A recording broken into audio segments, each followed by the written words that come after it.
வணக்கம் சலோமி. குறிப்பாக நேற்றைய தினமே எழும்பூர் ராஜரத்னம் மைதானம் அருகே 100க்கும் மேற்பட்ட விவசாயிகள் தமிழ்நாடு அரசின் சார்பில் இயங்கிக் கொண்டிருக்கிற நியாய விலை கடைகளில் இந்தோனேசியா, மலேசியா உள்ளிட்ட அயல் நாடுகளில் இருந்து உற்பத்தி செய்யக்கூடிய பாமாயில்களுக்கு பதிலாக தமிழ்நாடு விவசாயிகளை விளைவிக்கக்கூடிய கடலை எண்ணெய், தென்னை எண்ணெய், எள்ளு எண்ணெய் உள்ளிட்ட எண்ணெய்களை மானிய விலையில் நியாய விலை கடைகளில் விற்பனை செய்ய வேண்டும் என்ற கோரிக்கையை முன்வைத்து நேற்றைய தினமே தமிழகத்தில் பல்வேறு மாவட்டங்களில் இருக்கக்கூடிய விவசாயிகள், அதாவது தமிழ்நாடு விவசாய சங்கங்களின் கூட்டமைப்பினர் போராட்டத்தில் ஈடுபட்டனர்.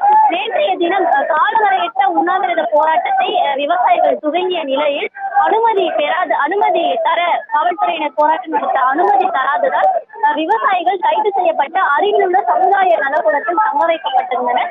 இந்த நிலையில் இன்றைய தினம் தற்பொழுது விவசாயிகள் கோட்டையை நோக்கி பேரணி மேற்கொண்டிருக்கக்கூடிய சூழலில் போலீசார் அவர்களை தடுத்து நிறுத்தி தற்பொழுது குண்டுகட்டாக வண்டிகளில் ஏற்றக்கூடிய காட்சிகளை தான் நாம் பார்த்து வருகிறோம்.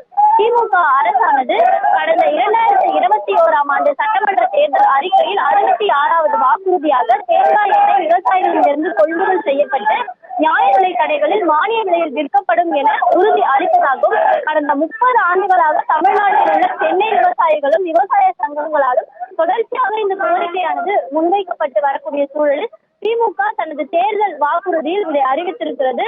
தேர்தல் வாக்குறுதியில் திமுக கொடுத்தும் தற்பொழுது வரை இது குறித்து எந்தவித நடவடிக்கையும் எடுக்கவில்லை எனவும், தங்களது கோரிக்கையானது நிலுவையிலே இருப்பதாக, இதனால் பெரும் வாழ்வாதார பிரச்சனைகளை சந்திப்பதாக விவசாயிகள் தற்பொழுது கோட்டையை நோக்கி பேரணியில் ஈடுபட்டனர். குறிப்பாக இந்தோனேசியா, மலேசியா உள்ளிட்ட நாடுகளில் இருந்து இந்த பாமாயில் எண்ணெயை 100 ரூபாய்க்கு வாங்கி அதை தமிழ்நாடு அரசின் நியாய விலை கடைகளில் 70 ரூபாய் குறைத்து மானிய விலையில் 30 ரூபாய்க்கு தமிழ்நாடு அரசானது விற்பனை செய்து வருகிறது.